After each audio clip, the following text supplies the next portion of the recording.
خواتین کے اچھے ہونے کا اندازہ ان کی اولاد کی تربیت سے لگاؤ۔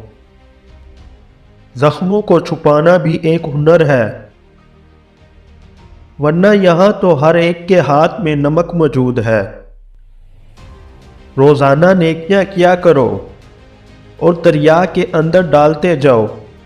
جب کبھی زندگی کے اندر طوفان آیا تو یہی نیکیاں کشتی بن جائیں گی۔ لوگ اپنی شادیوں پر صرف مخصوص لوگوں کو مدعو کرتے ہیں، لیکن لوگوں کی خواہش ہوتی ہے کہ ہمارے جنازے پر پورا شہر آئے۔ جس نے پریشانی کے اندر اپنی پیشانی کو سجدے میں رکھ دیا، وہ فقیر بھی بہت دور نکل گیا۔ جو روزی روٹی انسان کا مقدر ہے، وہ اسے مل کر ہی رہے گی۔ کوئی اس کو گھٹا نہیں سکتا اور نہ بڑھا سکتا ہے۔ دوسروں کے گناہوں کو گنتے رہنے سے بندہ پارسا کبھی نہیں بن سکتا۔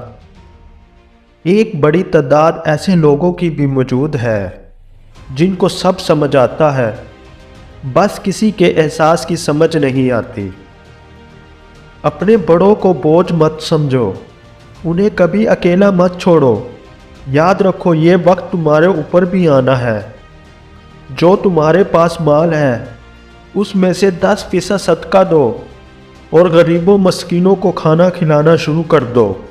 دولت بارش کی طرح برسے گی۔ تمہارا اللہ پاک کی رضا میں راضی رہنا رب کریم کا تم پر راضی ہونے کا اشارہ ہے۔